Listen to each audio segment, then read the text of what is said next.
Hey everyone, welcome back to my memories series. I'm going to pop in and say hi. Hi. And in this one, I'm going to be looking at, this is a little bit different because I'm looking at a piece of technology, and this is not a nostalgic memory, but a major piece of my career over the years. And I want to show this because it's completely ridiculous.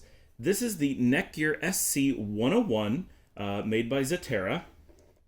You can see it's very much, when people talk about the toasters, this was a toaster more than pretty much anything ever, full with complete top heat dissipation. So there's little fans down here in the bottom, and they would just push the heat up through it to keep everything cool. Had 100 just fast Ethernet, 100 megabits per second. There's no gig on this. There's nothing to it, as you can see. There's some lights. You have to use a coin to open the front, and I've taken the hard drives out, but this used to hold two PATA hard drives. I believe I had it configured with two 80 gig hard drives. This is not a NAS, even though it looks like one, and this predates the Netgear Ready NAS family of products. This is actually a SAN in every sense of the word.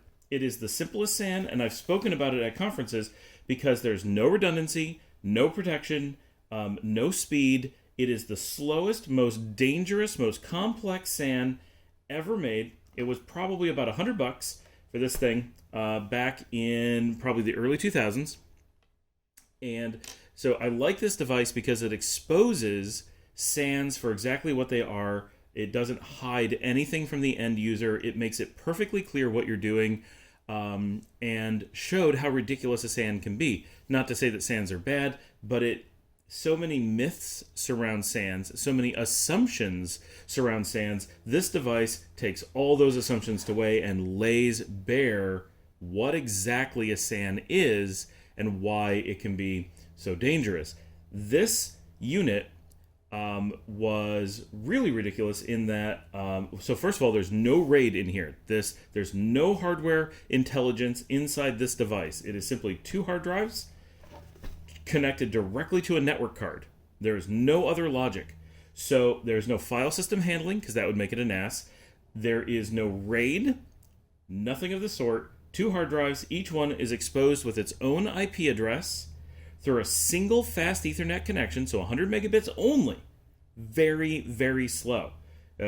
Even a gigabit is slow for a high speed, for an efficient SAN protocol like iSCSI or FCOE. For this used, the only protocol you could use with this was ZSAN by Zetera, which was proprietary and not very good. And if you wanted to have RAID, say you wanted to do RAID 1 with this, you would need to mount both drives via independent IP addresses on your computer. You would then need to run Zetera software in order to mount it, because it's proprietary SAN. You can't use an iSCSI initiator, nothing like that. And then you would have to run software RAID on top of that in order to create RAID. So the RAID is done on your computer, not on this device. This device also had zero security. So there was no way to keep someone else on your network from accessing the same drives, whether at the same time or not. The risk of accessing the same drives at a different time, of course, is that your data was always completely exposed and anybody could grab your data at any time. So zero security. But more importantly, in the real world, if you were to use this device connected to more than one computer, the computers could overwrite each other because there's absolutely no gatekeeping in this device whatsoever. So anybody on your network had the possibility to discover this device, attach to it, and corrupt it, delete it, anything. And so this device was just begging for accidental problems, let alone malicious ones. But it's also worth noting, because the RAID had to be done, and it was assumed that you would do RAID, had to be done on your workstation, you had a number of problems. One is that every computer that wanted to attach to this had to have the same RAID software and not talk at the same time. If any two devices connected to this, even if configured correctly, and you used RAID, you're done. It would corrupt everything. If you connected from different devices and some of them had RAID and some didn't, or they had different RAID 0 and RAID 1, same thing. It would corrupt, nothing would work. So that alone, major problem. But even if you had everything configured correctly, you only accessed it from a single machine. You did everything that you were supposed to do. You had only 100 megabits to use, but you would have two completely discrete connections to the different drives. So each drive in a RAID 1 scenario had to be written with a full communications chain from your desktop or your laptop or whatever was connecting to it. So normally we're so used to RAID being inside the device that if you have a 100 megabit connection, you assume, well, you send 100 megabits of data and 100 megabits gets written to one drive and 100 megabits gets written to the other drive. And it's pretty simple. The device does the duplication.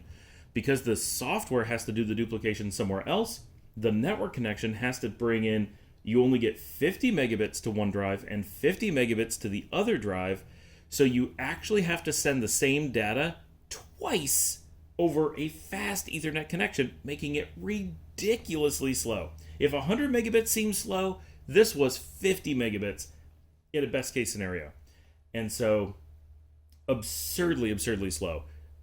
Even in the early 2000s when this first came out, there was really no use case for it. Its only real purpose was really cheap bulk block storage for extremely special cases where you just needed to dump a bunch of data somewhere.